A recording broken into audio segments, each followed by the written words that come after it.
What is up, everybody? Thanks for jumping on here. I'm Brant Miner, Pacific University, Boxers, men's basketball. Thanks for joining us on this call.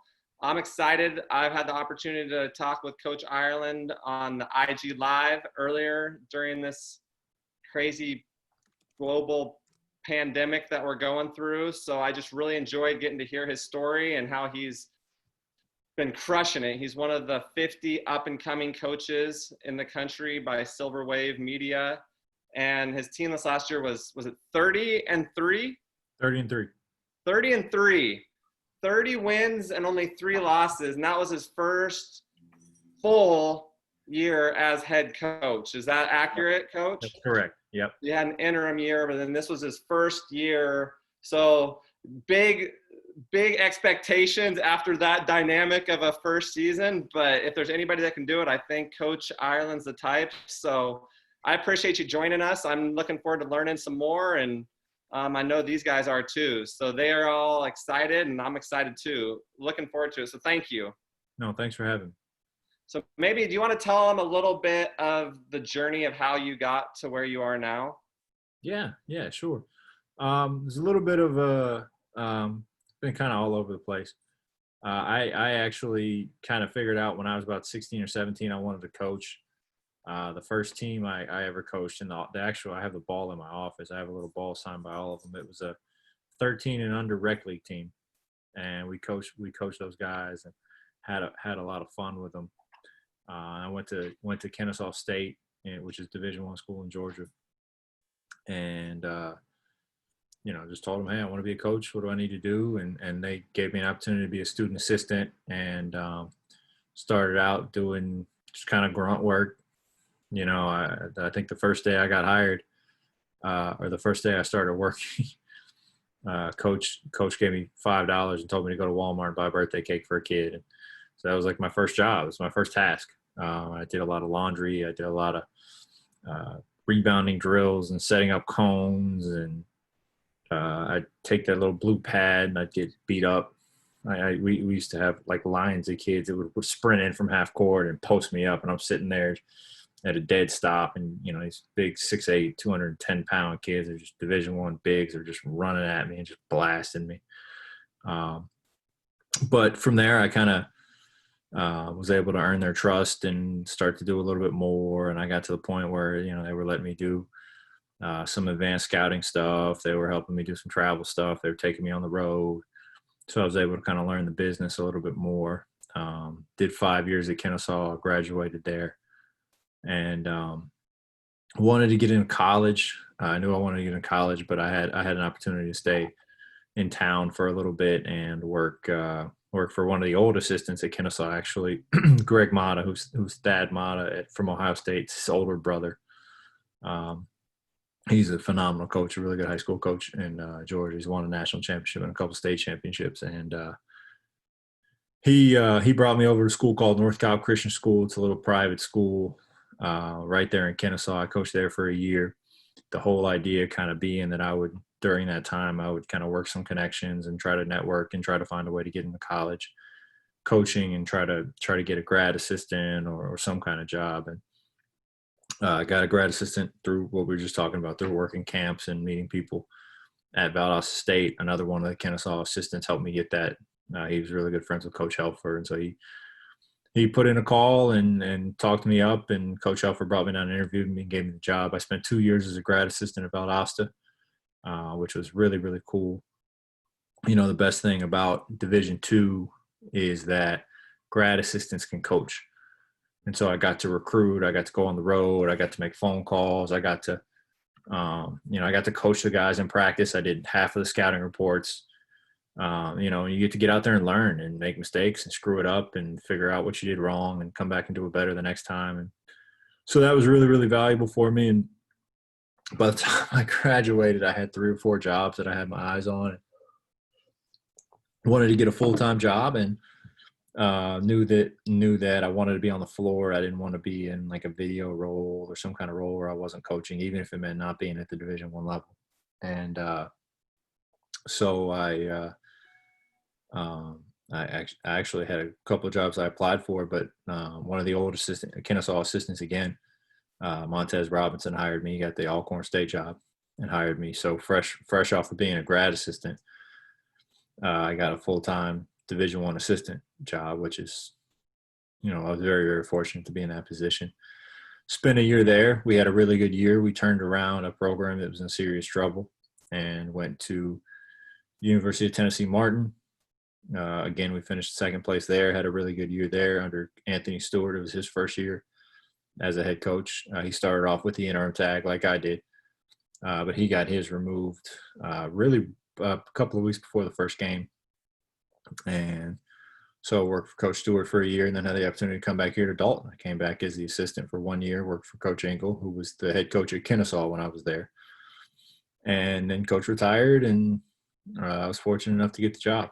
So I was able to work at I started off as the interim. I did my first year as the interim head coach, and then based on our performance my first year, I was able to get the job on a full-time basis.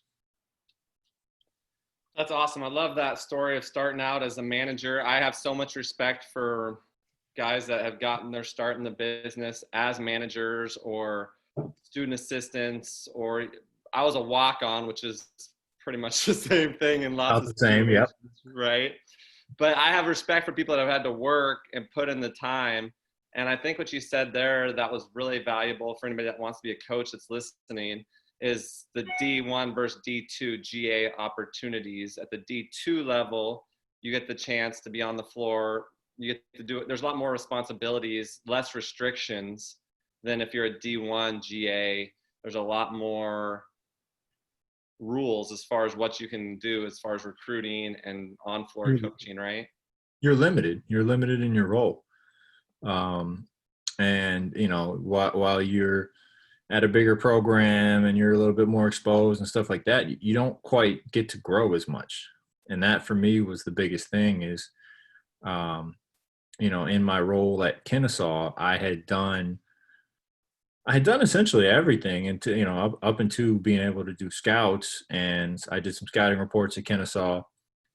And so I had done all that stuff, and I had done it for 5 years, and I'd done all the video stuff, and I'd done all the film exchange and all of the manager type duties and a lot of director of operations type duties in terms of travel and helping out with some of that stuff. And I just wanted to grow. If that meant I had to be the smaller program and not be at Division I, and I know a lot of people love Division I and they're fixated on Division I because that's what you see on TV, and that's great. But it just offered me a better opportunity to grow. And I don't think I could have been a Division I assistant at, what was I, 24, 25 years old? I don't think I could have been a Division I assistant at 25 years old if I wasn't a Division II GA, because I had done all that stuff. And so Coach Robinson was able to go back and say, hey, he's a grad assistant, but he's recruited this player, and this player. He's done these scouting reports. He's coached the post players on the floor for 2 years. And so not only did it kind of give me the credentials to justify hiring me at 24, 25 as a Division I assistant, but it also gave me the experience to know how to do my job, because I had screwed up as a GA. I had gone in there and done things wrong and learned and gotten better. I had experience doing it. So when I stepped on the floor as a Division I assistant, it wasn't the first time I had coached post players. It wasn't the first time I had recruited. It wasn't the first time I had done any of that stuff, because I had the opportunity to do it as a Division II GA, which was basically a second assistant. Absolutely. I think that's a great point. Talking about the D1 mentality, everybody wants to play D1. I don't think kids grow up dreaming of playing Division III or NAIA, but talk to them a little bit about the level of basketball. I know about NAIA. Some players maybe don't know what NAIA is.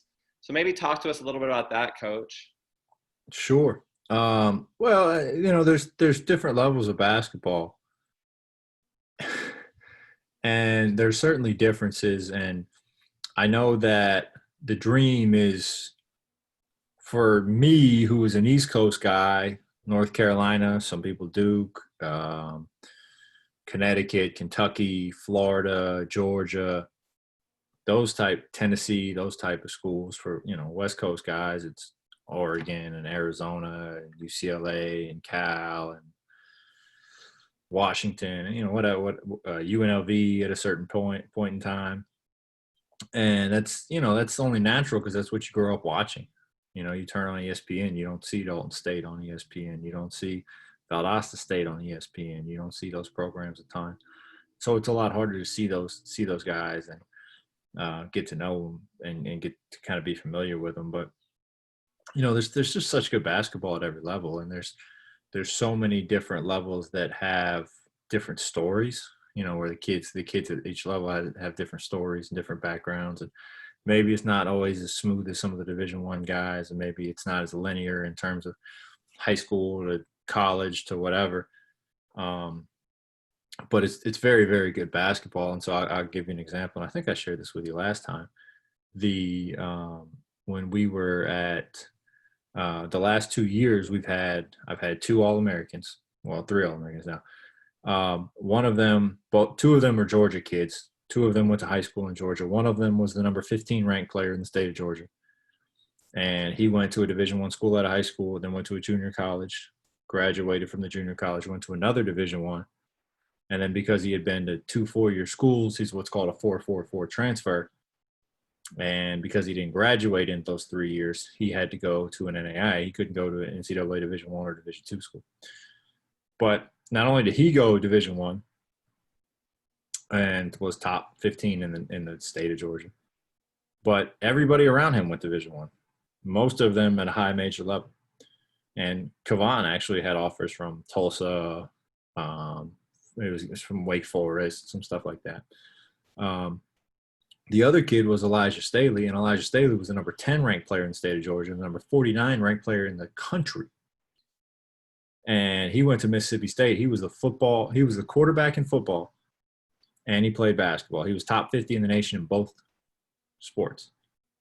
And actually lost his freshman year. He lost the quarterback battle to Dak Prescott. And so, there's just so much talent everywhere. And it's really I think the difference between Division I, Division II, NAIA, and Division III is just the size of the schools, the type of the schools, kind of the focus of some of the schools. Like Division IIIs are more academically inclined, and not inclined, but academically focused than some of the other schools. Division IIs are a little bit smaller. NAIAs, most of them are private. Usually a little bit smaller than that, but there's great basketball everywhere, and it's really just about finding your fit and finding out what program's right for you. I think that's a great story. I mean, having D1 guys that could have played anywhere, that because of their clock or the transfer rules aren't eligible Division I. You go to the NAIA national tournament, and you're going to see a lot of guys that could be playing in Division I schools, just because of maybe they're, like I mentioned, in Division I, you have 5 years to play 4. NAIA, you still only get 5 years, but they don't have to be consecutive. That's correct. You get 10 semesters, and it can be you can break it up however you want. So some guys play right out of high school, and they have an illness or a death in the family, and they go home and they support their family for a year or 2, and then once their family's stable again, they come back out and play and finish their education. Just all different kinds of stories like that. We've actually seen a couple of kids who just don't go to college right away. They graduate high school and then they start working, and then they decide they want to go to school, so they go to a junior college and take some classes and start playing, and then they end up at a 4-year school and they end up with a 4-year degree, and they never thought they would. And you like Coach said, you see a lot of especially in the NAIA national tournament, you see not only a lot of guys that could be playing Division I, you see a lot of guys that have played Division I, and some of them high major Division I from LSU, and we had like Elijah from Mississippi State. We've had a kid from Dayton before. We've had a ton. We've had a ton of guys from a ton of places. But if you actually go to the NAIA national tournament, once it gets to Kansas City, and it's used to be 32 teams, it won't be that way this year, but the press row. I mean, there's not only professional but NBA scouts everywhere, and they especially the NBA guys, they shake every tree, and we're one of them. I know that a lot of people familiar with the Last Chance documentary saw Scottie Pippen and Dennis Rodman were both NAIA basketball players, and Dennis Rodman was one. Dennis Rodman graduated high school, went to work in the airport. Scottie Pippen went to be a manager. He didn't think he was good enough to play. His coach didn't think he was good enough to play. So he went to be a manager on his college team, and then he grew 5 inches overnight or over a summer and got pretty good, and then he started playing, did well, and had a chance to go to the NBA. So everybody has different stories, and I think that's the great thing about Division II, Division III, and NAIA is it celebrates some of those stories that maybe you don't see in Division I because you have more strict rules and guidelines that limit kind of circumstances. I think the adversity, almost every good story has adversity, and I think that's why maybe there's more NAIA just like amazing stories. I know our best player when I was at Southern Oregon pitched for the Dodgers for 5 years. Mm-hmm. So he was a pro athlete out of high school for 5 years, made it to AAA, 6'7", 240, shot 47% from the three, 86 from the foul line on the season. That's pretty good for a 6'7" freshman that's not costing us any scholarship money because the Dodgers were still paying for his college. That was a good day when Eric Thompson decided to come back to play at Southern Oregon because we got better in a hurry when a 23-year-old freshman was giving us 38 3 times in league that year. He was a good player. He was very good. He could have played – he could have played anywhere in Oregon. You know, might not have started for the Ducks, but as a 23-year-old kid that would have been a pro athlete for 5 years, he was big and strong and could really shoot it. So it is just, there's a lot of those stories where kids have, or they have adversity. One of the kids from Northwest Christian, when I was coaching NAIA, a coach playing against us, he had 3 kids and just dropped out of school and then was working and raising a family and came back and was like a second-team All-American. And yeah, that's it. It happens all the time. Stories a lot. And you see it in Division I in limited amounts. Like a lot of the BYU kids, they go on their morning mission, so they come back and they're a little bit older. You just don't have as many opportunities for that at Division I. Like, Coach, you brought up Northwest Christian, and if I'm not mistaken, the head coach at Northwest Christian was Luke Ridenour at one point. Luke Jackson. They played at Oregon. Yep. Yeah, he was a number 10 draft pick by the Cavs the year after they picked LeBron James. And he played for University of Oregon.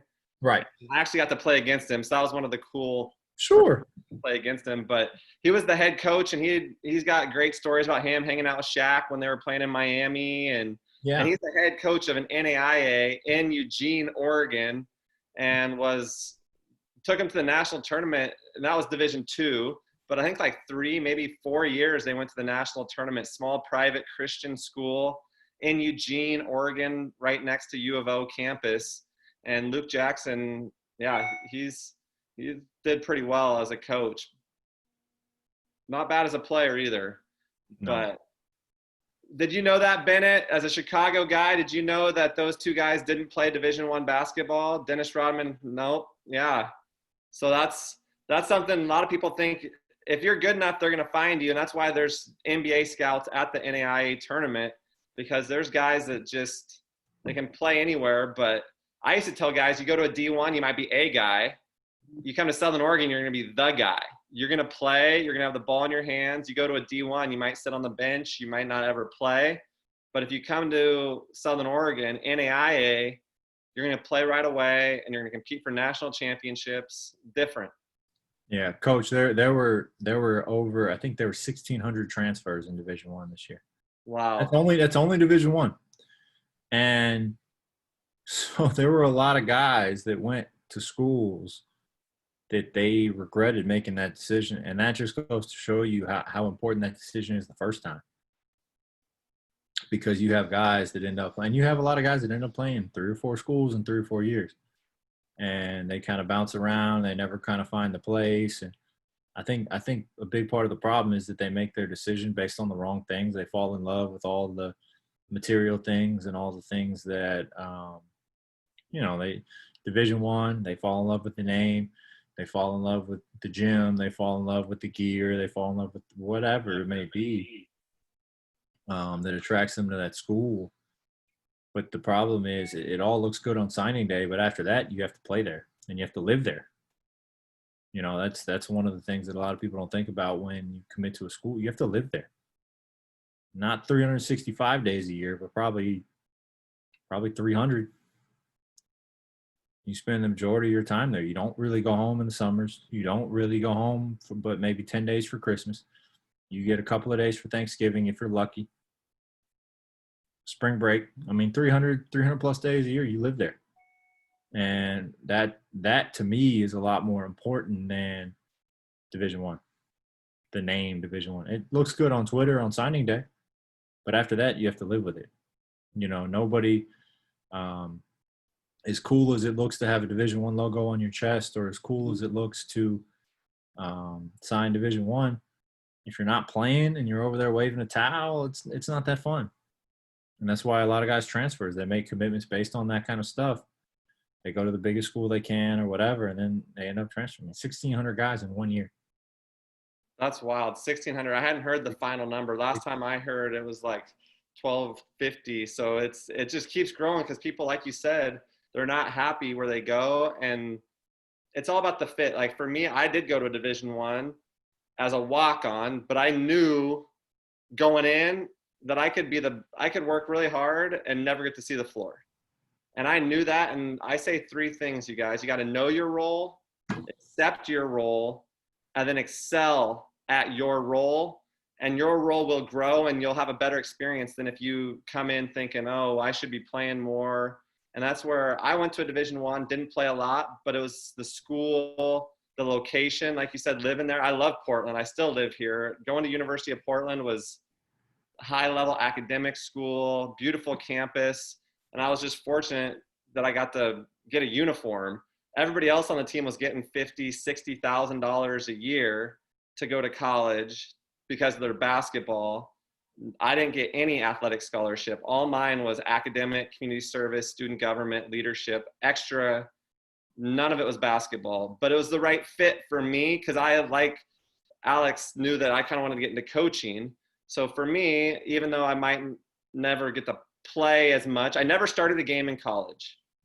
And I'll own it, I never started, but I had the opportunity and the experiences I had as a Division One walk-on, I wouldn't trade. So the level is less important than the right fit. Well, and you also, Coach, I think went to a place where, like kind of like I did, where you can have an impact. Mm-hmm. And your impact may not be getting an athletic scholarship. It may not be being on the floor and starting a game, or, you know, having your name called and running out under the lights. But you were able to serve your end goal by virtue of doing what you did. And you may have had to pay for school out of pocket. You may have, you know, eaten some humble pie and sat over there on the bench. And, you know, nobody wants to do that. You know, nobody wants to watch guys getting full scholarships and they're sitting there not getting money or whatever, and they're working just as hard and they're doing all the stuff, but it served their goal. You know, one thing I always tell people about my story and my path or whatever it may be is that when I was a manager at Kennesaw, you know, there was a head coach and there were 3 assistant coaches. All 4 of those people hired me again. So when I became a 24-year-old Division I assistant, I got hired by a guy who was an assistant coach at Kennesaw, who I worked for free for 5 years. Coach Engel, who was the head coach here, who hired me and then recommended me as the head coach, I worked for at Kennesaw for free for 5 years. Greg Mata, I worked for at Kennesaw for 2 years for free. And then my connection to Valdosta was Che Roth, who was the assistant coach at Kennesaw State as well.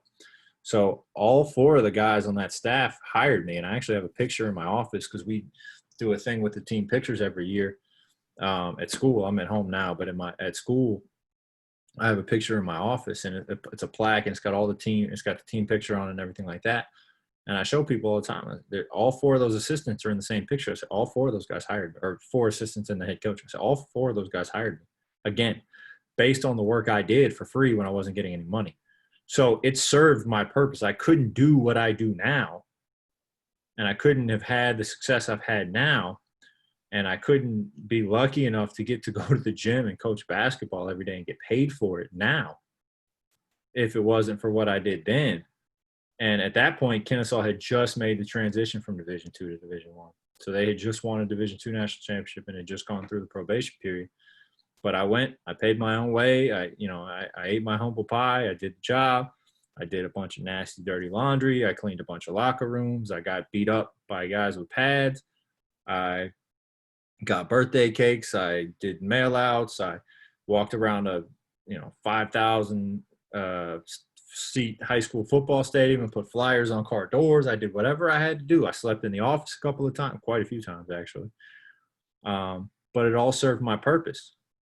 And so even though, I would have much rather have gone to North Carolina and been a McDonald's All-American and gotten the full scholarship and been on the front page of Sports Illustrated and had, Mike Krzyzewski and John Calipari begging me to go there and been able to turn them down. That just wasn't my reality. My reality was different. I had to do what I had to do. And instead of sulking and pouting and just getting by, I just accepted my reality. I just accepted that my value to this game wasn't in playing anymore. My value to this game wasn't in my contribution wasn't going to be as a player anymore. So I had to find another way to stay in basketball, or else basketball would gladly move on without me, as it will for all of us. So, sometimes it doesn't work out like you think when you're 5 years old and you're in the driveway chucking up shots at, 9 o'clock at night or 2 o'clock in the afternoon or whatever, and you're pretending to be. For me, it was Michael Jordan. For you guys, it's probably LeBron or Kobe or whoever. Doesn't always work out that way. But that doesn't mean it's wrong. That just means the way you thought it was going to work out wasn't right for you. Everybody has a different path, and your path, whatever path you go on, is going to be the right one for you. I think that's great advice. I mean, I love that you said, I think it was pout and sulk. Maybe you didn't pout or sulk, didn't complain. And that's where some people make mistakes, is they feel like, oh, I know I had a kid this year. He was over on the JV. We have a JV team, and I'm the head JV coach. And he was over with us working out. He thought he should be over on the varsity side. And instead of coming over and just busting kids and showing, wow, you made a mistake putting me over here, he pouted. And he kind of went through the motions. And instead of going really hard and just kind of coming over and making it look like I was a fool for having him over at the JV, he went half speed. And that's not a good way to get favor in the coach's eyes. Is that right? He proved you right. I mean, he proved that he was where he deserved to be. Exactly. We get that all the time in coaching, and that's just a natural thing. But I always get a kick out, especially a lot of kids that transfer. They say the coach didn't use me right, or I wasn't given this, or I wasn't that, or I had a different opinion from my coach on what my role was or what my role should be, or and I understand that as a player you have thoughts, you have things that fit best for you, and you have opinions, and you're allowed to have opinions. But I think at the end of the day, you have to realize that your value is going to be whatever you contribute to your team. And if you're not contributing, you're not really valuable. It's why you see a ton of guys in the NBA every year that score a ton of points and they get traded every year or every other year, or they become free agents and nobody will sign them until the end of the trade deadline when they need a guy, and they'll take a chance on them. But your value is going to be whatever you add to the team. And so in coach's example, go over there and make the JV team better, and make the JV team so good that they make you want to go back to the varsity team. It makes the coach want to put you back on the varsity team, prove him right or prove him wrong, prove that that wasn't the right thing to do. But if you pout, if you sulk, if you think, what about me, then you're only proving them right. You're only proving people right and not believing in you, because you're not contributing anything. This is a contributor's world. Nobody's going to remember you for what you do for yourself. If you think about anybody that you know, or anybody that's famous, or anybody that you've learned about or been taught about or whatever, You know, it's not because they did something great for themselves. It's because they did something good for their team. It's because they did something good for mankind. It's because they did something good for, you know, whatever group they are employed by. But that's what people are known for. And so if you serve yourself, or if you seek to serve yourself, that's fine. But don't expect anybody to embrace that. Don't expect anybody to be overjoyed about that. You know, if you, you know, we always talk about value. You know, what's your value? And I think, you know, Coach proved a ton of value as a walk-on. You know, I proved value as a manager. The kids that I play on my team, they prove valuable to the team, because that's my responsibility to the team, is to put the guys out there that make the team the best. You know, I get a kick out of kids, and you see it a lot. And I'm just going to throw an example. You see it a lot at the forward position, because you see a lot of guys that want to be guards but are fours. You know, they're best at the four, but they're not willing to rebound. They're not willing to go down there and bang. They want to show everybody how good they are. Well, that's all good and well, and I want you to display all your skills. But if you can't help my team doing that, if you can't help our team, you're not of any good. And nobody's going to pay you to do what you want to do. You know, if you want, I tell guys all the time, if you want somebody's money, you have to do what they need done. You know, if you walk into McDonald's and you say, hey, I want a job. They say, okay, I need somebody to mop the floors. You say, well, I don't want to mop the floors. I want to flip the burgers. Well, he already has somebody flipping the burgers. He doesn't need to pay two people to flip the burgers. So if you're not willing to do what he's willing to pay you for, you're not going to get his money. And if you have your own money, that's fine. You don't need his money. But if you need his money, you better do what he wants you to do. And basketball is the same way. And anything in life is the same way. If you want if you want a scholarship for a coach, you need to make that team better. Coaches don't give you scholarships so you can show how good you are. Coaches don't give you scholarships so you can pad your resume to be a pro. They give you scholarships to win. Fans don't pay to come watch a game so they can watch you show how good you are and work on your game. Fans pay to come to games to see the team win. Fans come to games to be entertained. So, you know, life is about value, fellas. And you've got to find a way to add value if you want to be respected, if you want to be, you know, if you want things in life, the way to attain is to provide value. I think that's great. Adding value is something that people maybe don't recognize, but that's so true. If you're adding value, as an assistant, you want your head coach to feel like they're getting a steal, because you want to outwork your contract. You want to be providing way more value than they're compensating you. And that's something that I think is an important lesson for every player out there, is do your role. If the coach needs you to rebound and set screens, do that to the best of your ability, and then your role might grow. But if you complain, if you sulk, if you pout, your role's going to shrink. So I think that's spot on. That's great advice. Well, and so just to even kind of reframe that, Coach, like, you know, I'll use the example of a guy playing the four versus a guy playing the three. Okay, well, if you're playing the four because I think you can defend and rebound, and I need somebody to defend and rebound, and you want to shoot the three and dribble the ball, but you don't rebound, you're no better than the 6'2" guard. You're just a bigger 6'2" guard who doesn't shoot it as well and doesn't handle it as well.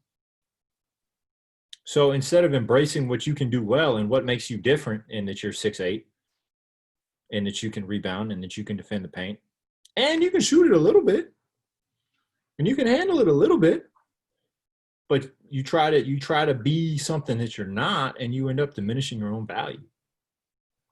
You know, we talk all the time in our program about giving. We give. When you give, you get in return. You just get without asking. When you ask, you don't always get, and you don't provide anything. You ever I don't know exactly how old you guys are, but when you guys are in school, right? Like when I was in school, we used to, you know, we would, the lunch people would sell ice cream and different things like that. You ever been around that kid who's always asking you to borrow $1? right? Every time you see him, hey, man, let me get $1. Hey, man, can I borrow $1? When you see him, all of a sudden you walk the long way to the lunchroom, don't you? If you see him waiting in the hallway, you don't want to be around that guy. You definitely don't want to pay to be around that guy. And so, but the guy who's your friend, who every now and then will say, hey man, you want to borrow $1? You want to be around that guy, don't you? That guy's going to take care of you. That guy's going to be a good friend to you. That guy's going to share with you. He's going to give to you. So if you think about it, and you were hiring somebody, who would you hire? The guy that's always asking to borrow $1? Or the guy who's willing to share what he has and maybe split his $1 with you and give you 50 cents and he's got 50 cents. Selfless is a huge attribute that we look for when we're recruiting players, because that's being a good teammate comes down to lots of times being selfless. And so selfless and toughness, those are things that can play at a lot of places. Absolutely. So do you guys have, is there anybody, let's see, Bennett or Caleb, Sam, Rebecca, do you guys have any questions you want to ask Coach before we hop off here? Definitely appreciate your time, Coach Ireland. I learned a lot. I love that you talked about embrace what you do well. And it's a contributor's world. And that's something that I've talked to the kids about is your production versus what type of problem you are. You have to produce more than the problems that you bring. And as a walk-on, you don't have much production. You can't have any problems. You can't have any problems, right? Any problems. You can't be any headache. You got to help the team GPA. You got to do all those things. You get a B and you're looking like, oh shoot. Yeah, Coach is going to find out I didn't get an A. So what's the hardest part? Bennett, my guy from the Chicago suburbs, wants to know what's the hardest part about being a coach?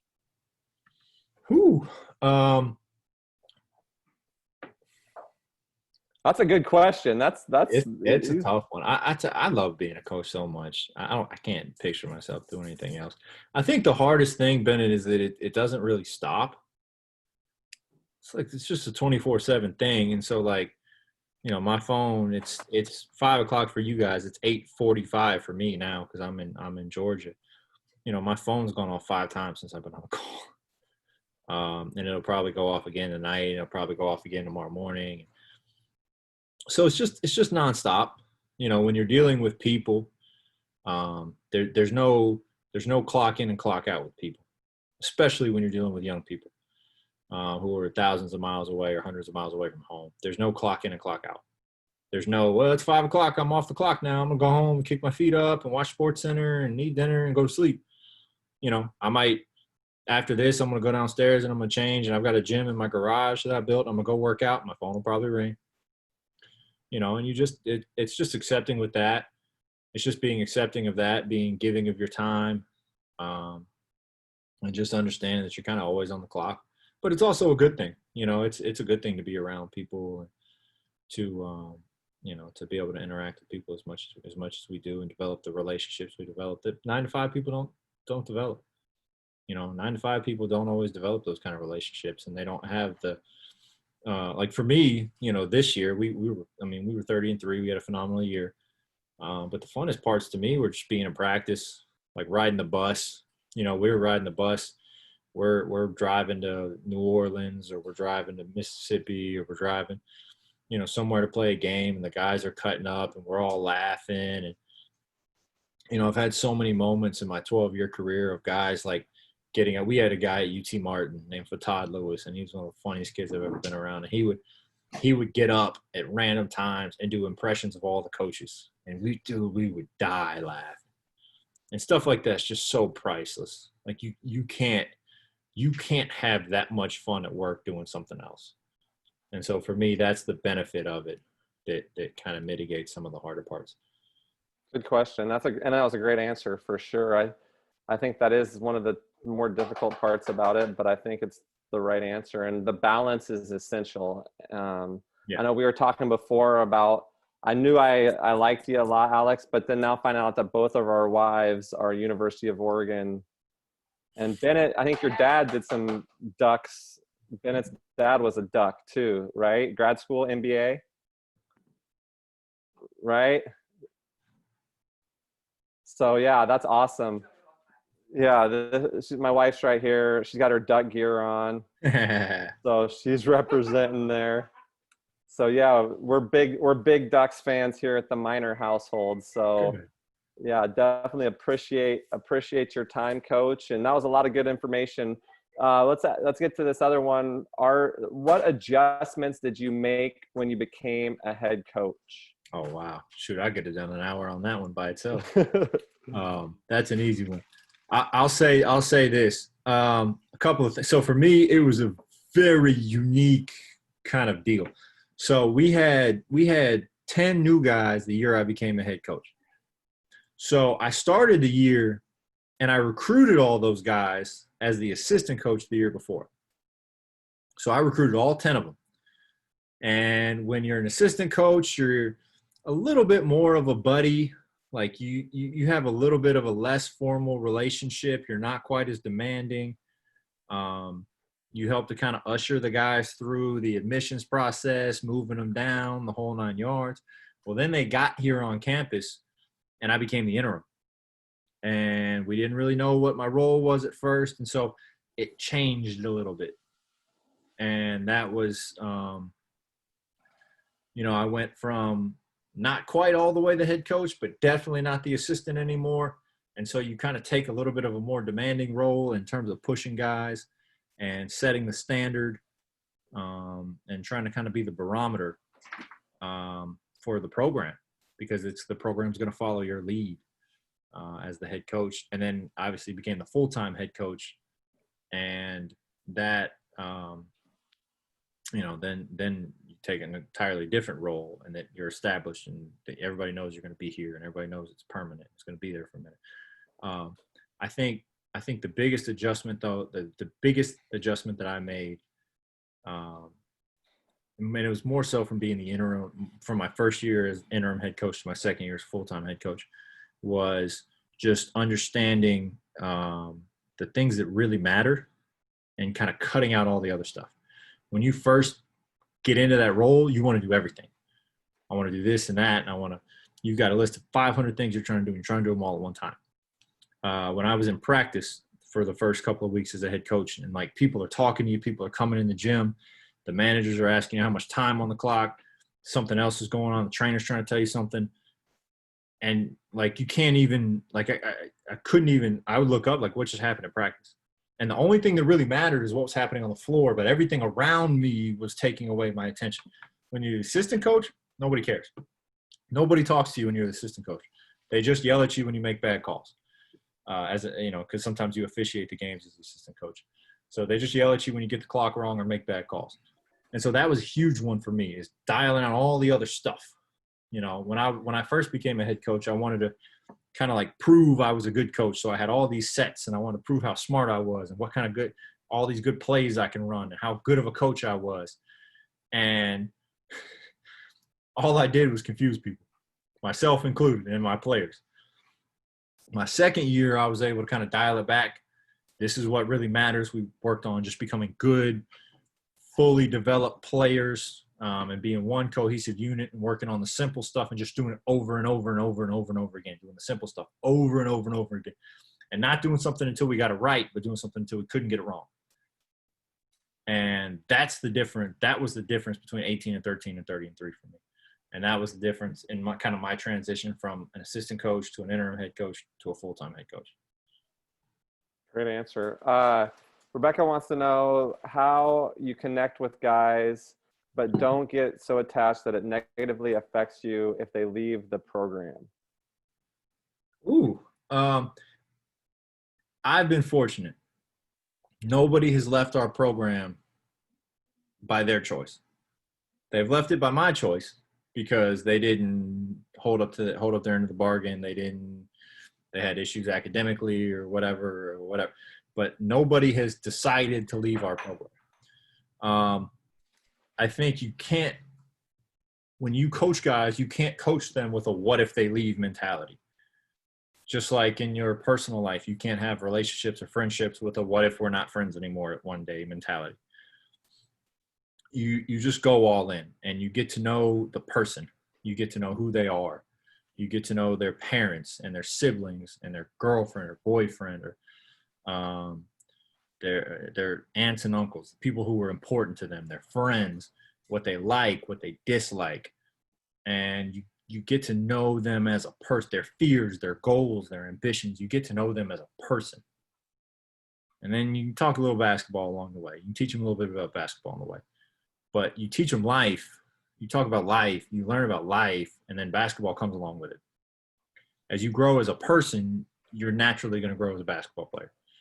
And so we use basketball as a tool to teach life skills. We use basketball as a vehicle to grow in our personal lives. And so you get to know them on that aspect. And then hopefully they don't leave. But if they do, you have to kind of understand that what's right for me is not always right for Coach Minor. It's not always right for, everybody's different. Everybody has a different situation. And I can be, if Coach Minor was playing for me and he decided to transfer, I could be no more mad at him than he could be with me if I was to be offered another job and was to take that. What's right for him is not always what's right for me. And so you just understand that, for the moment, life has brought us together, and we're going to do the best we can do to make our present situation the best. If at any given point that's not the best thing for both of us, it's understandable. Coach Minor is an assistant coach right now. Eventually, he's going to get the opportunity to be a head coach.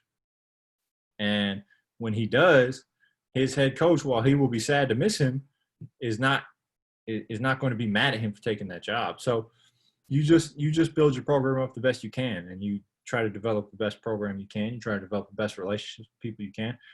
And if they decide something else is better for them, then so be it. And you hope it works out for them. I still talk to guys that have transferred out from other schools I've been at all the time.